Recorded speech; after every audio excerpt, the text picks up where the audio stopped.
आज का हमारा सत्संग श्रीमद् भगवद गीता के 8वें अध्याय का 10वां श्लोक। भगवान कृष्ण कह रहे हैं, मृत्यु के समय जो व्यक्ति अपने प्राणों को अपने दोनों नेत्रों के बीच स्थिर करके योग शक्ति के द्वारा अविचलित मन से पूर्ण भक्ति के साथ परमेश्वर का स्मरण करता है, वह निश्चित रूप से भगवान को प्राप्त होता है।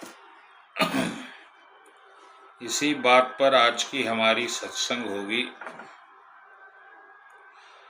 भक्तगणों,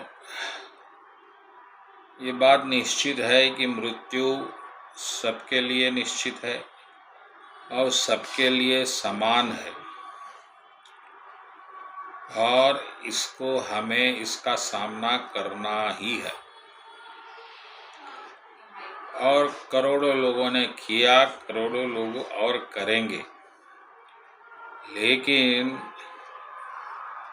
मृत्यु के समय अगर मृत्यु को कृष्ण के अनुसार प्राण त्यागा जाए तो निश्चित रूप से ही प्रभु की प्राप्ति होगी, ऐसा भगवान का आश्वासन है।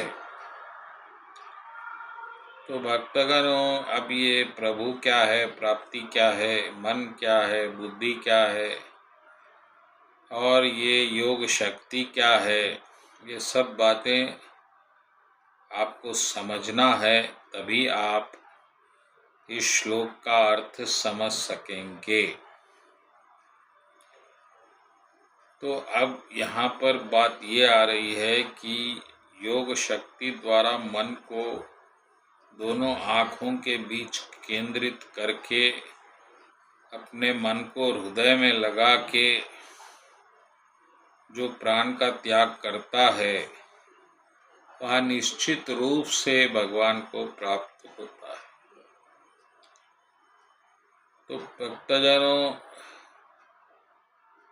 हवा को रोकना, प्राणों को रोकना क्यों आवश्यक है?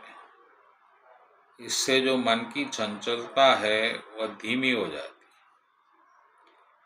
है। इसीलिए आप बहुत सा वजन भी उठाना चाह रहे हैं तो वजन आपको थोड़ा सांस रोक कर उठाना पड़ता है, क्योंकि इतना अधिक आप में जो बल बिखरा हुआ है उसे आप केंद्रित कर कर उसे उठा सकते हैं। तो भक्तगणों, आपके पास एक अवसर है कि इस जीवन के मृत्यु काल में अगर आप अपने आप को रोक के, अपने प्राणों को रोक के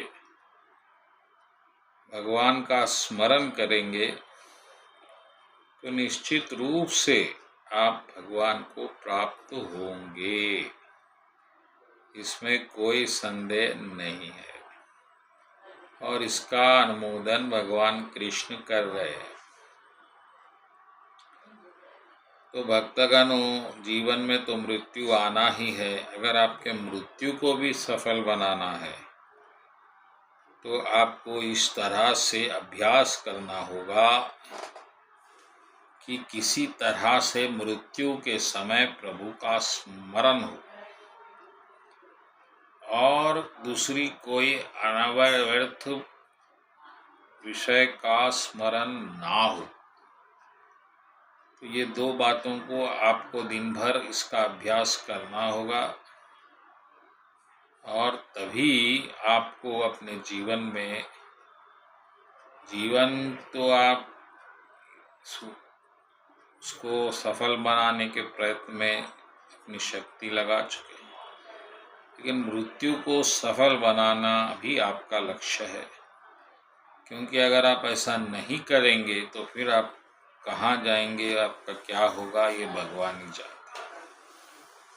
तो भगवान ने आपको अवसर दिया, भाई जाओ और इस तरह से अपने प्राण को त्यागो मेरे स्मरण में।